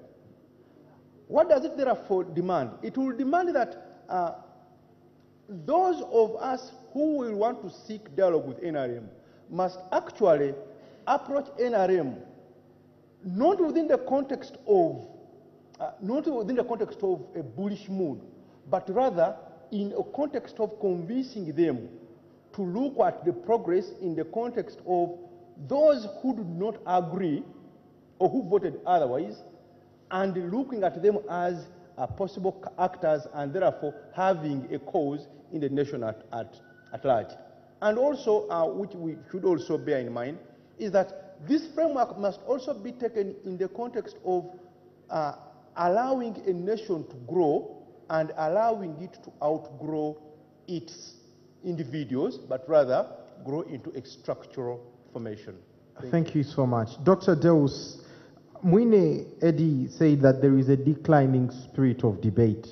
He mentioned that it starts from the grassroots, and that is at the school level. He continued to say that it is even declining at the parliamentary level. The Deputy Speaker exhibited such fears in the previous sittings of Parliament. And I want to understand, if we are supposed to have consensus building within political parties, yet the spirit of debate is declining, given the cases of the rebel MPs where debate in some schools of thought was stifled, do we have political parties willing to grow the spirit of debate and building of consensus internally, even as much as there might be very dissenting views? First of all, I believe the debate is on. It's only young. And why do I say that? It's on because look at ourselves. We are beginning to discuss these things. But it's young because in all its formation, the youth, for example, let me give an example, have not been formed to debate usefully on how to build their nation. Because I hear lots of rhetorics. I don't, and sometimes I try to find such a debate that is aligned with the needs of our society rather than rhetorics. I have in the past asked myself, where are the youth that are riding behind a leader X or themselves asking for a reduction of prices for manure, to improve farm produce? Where are these youth? Where are the youth talking about malnutrition? Where are the youth? Where are they? Where are these youth talking about production per hectare of land? Where have they gone? Where are they? And this is why I'm saying the debate has started. You better equip yourselves. Otherwise, you'll remain at rhetorical level and you'll be seen as careless beings and trying to throw tantrums and without the real issues that affect your society. And that's why, for the elite youth, you will remain irrelevant to majority youth in the countryside. And because they won't understand you. I thank you. Thank you. I will just get a reply from Dr.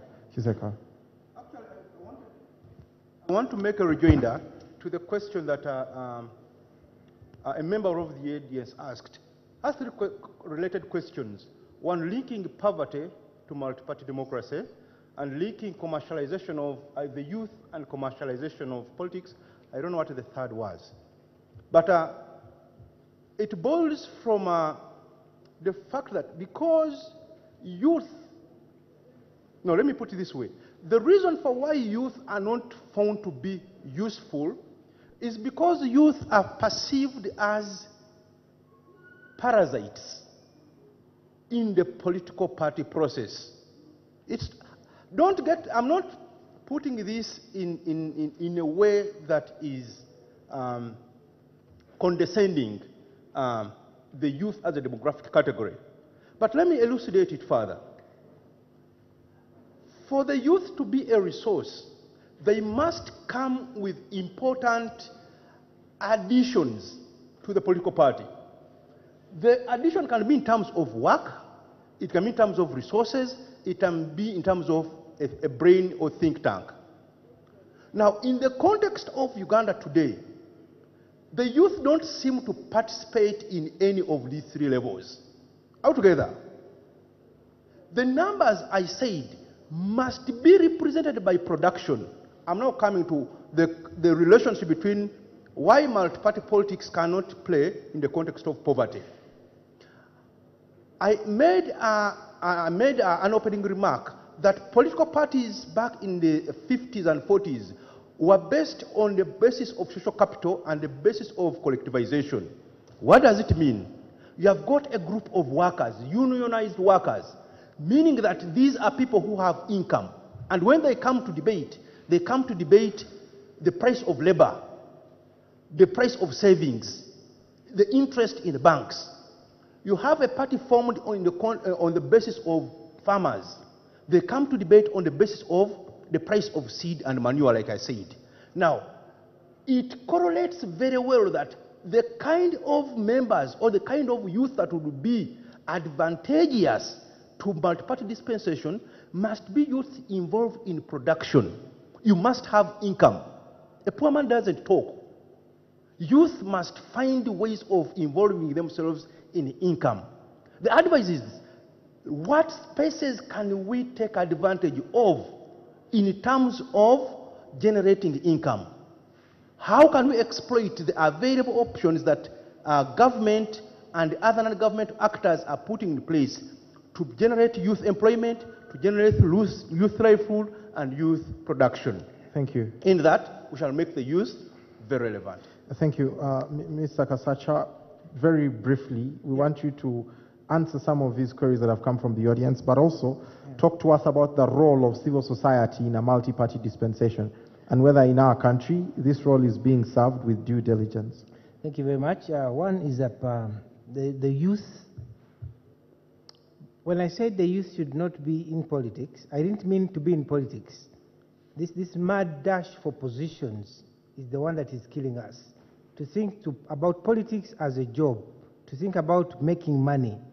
And once a political party creates a position for you and you think the youth have been catered for, what I'm saying is this idea of positioning for youth, that this is a position, this is a position, this is a position, is not delivering.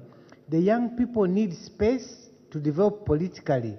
They need space to develop ideologically. They need space to develop value systems. And this can be done in a political party. This is not the case. Secondly, I would want to say that, one, political space is not liberating economic space. Yes, because the value system, the motivation of joining politics has moved away from the real issues of politics. People are motivated by their personal. Jaberi Bidandisali told me that his motivation of joining politics was the poverty he saw in Pakistan. And that was his changing point. Today, people's motivation is different. Political parties, let's not try to be very academic. You go to a border stage in Kisasi, and you ask them whether we have political parties. They will all contribute and say we have political parties. Now, whether it is that definition or it is a semblance of political parties in the academic sense is another issue. The issue we have is that we have parties, they are functioning the way they are functioning, and we have to remember that they are defending an interest. They are defending a value. Whether they are simply concentrating on the right to talk, that is one of the values. So they are not doing all the interest aggregation and articulation at the moment because of the circumstances under which they are. Political parties play a linkage role. In a multi-party system, it is the party to link the candidate to the voters. But in Uganda, it is the candidate who links the voters to the political party. Now, this is a temporary arrangement. It is going to die away. And I'm sure that in the next general election, people will vote for you because of your political party, and they do it now. People go and vote the bus, they vote the key, and they don't know who the candidate was, which means that the idea that they subscribe to a particular kind of grouping is itself there. The other last issue I want to talk about is talking about reviving the debate culture. I mean, it was the speaker who was saying you don't have space here. You have a debating union. it can provide that space. When I was in Makerere, I, together with colleagues, started the debating club. I'm sure if you go to the guild offices, the records are there. We started at the Rumumba Terrace. We started by calling it a Sunday club, and we could sit there on Sunday evenings and discuss. When the numbers grew, the members agreed to establish a club. Now, when we left everything behind. If it has died, too bad. But you have a debating union. So the culture of debating should be taken up by the guild and create space for yourselves. Otherwise, nobody is going to create that space. Lastly, the role of civil society is, of course, they stand for particular issues. They stand for particular values, and they should support these issues. Now, because of the movement system, many people who wanted to do politics in the country could not have space as political parties. They disguise themselves as civil society, they disguise themselves as various organizations. This we had in the movement system. If you were part of the debate on the transition, the agitation for multi-party politics was driven by groups that were civil society groups. This political party called the Forum for Integrity and Leadership, it's now a political party, was initially registered as a civil society organization. It worked, and when they freed political parties, the owners transformed it into a political party. So, this kind of behavior has continued even in a multi-party political system. People have come up as civil society members. They have advanced positions that are really partisan in nature, which is their right. But to advance a position of a partisan nature under the cover of civil society, you compromise the space of the civil society. What I think people should be doing is that the members who are so actively involved in the civil society and they want to participate into politics, they can assist the renewal of the political class by formally joining politics. Otherwise, the legal regime we have is going to compromise the space of civil society, simply because we take partisan positions and we are no longer, we are compromised. We can no longer be seen as neutral brokers or neutral arbiters. So I think the civil society at the moment, lastly, can be a nucleus of starting these reform processes, because the parties are extremely weak. There is no discussion within the political parties. Thank you. This is a situation room, and we are discussing political parties, the multi-party dispensation in Uganda, whether or not it's a viable end for this country. My name is Jacob Eyeru, and I am your host. We will continue the discussion here at Makerere University, but we now have to let go of our TV audience. We thank you for joining us. The Situation Room was brought to you by NTV Uganda, the Uganda Youth Network, the International Republican Institute, the Democratic Governance Facility, and USAID. This particular edition was also in partnership with the Makerere Debating Union. We thank you for being with us. The debate continues here, and we wish you a nice day.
The Beat is brought to you by...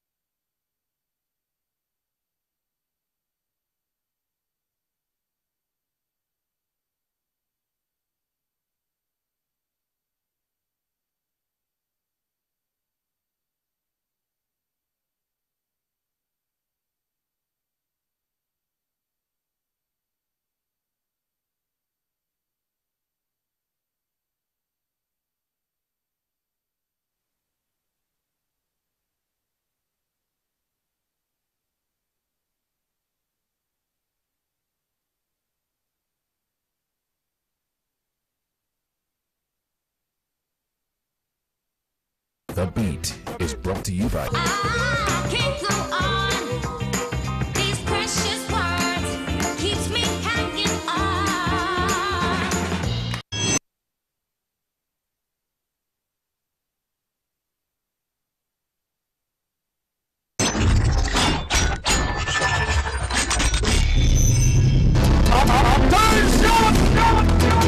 All right from me. You're watching me. The beat. Let's become one on the beat. One nation on the beat.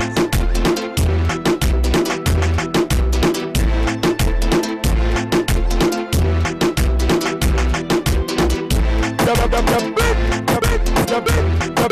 beat.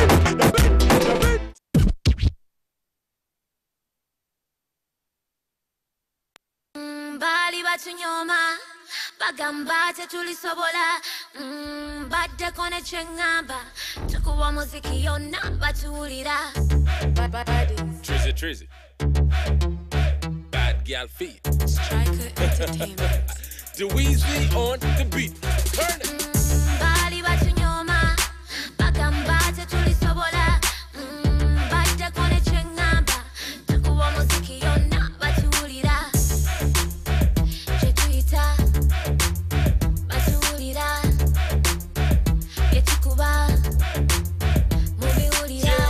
I know that you hear me now Bumping on my bitch with the speakers loud I know that you hear me good I'm killing on these rappers like I knew I would I done came straight from the bottom, still never let me Now I'm way better than them, quiet evidently I done told these little fools I got more flow And now I don't wanna top them like it's most cool I done told these little suckers I'm about to be the next big thing, you are KBC My money on my mind, no boundaries To all my haters, it's RIP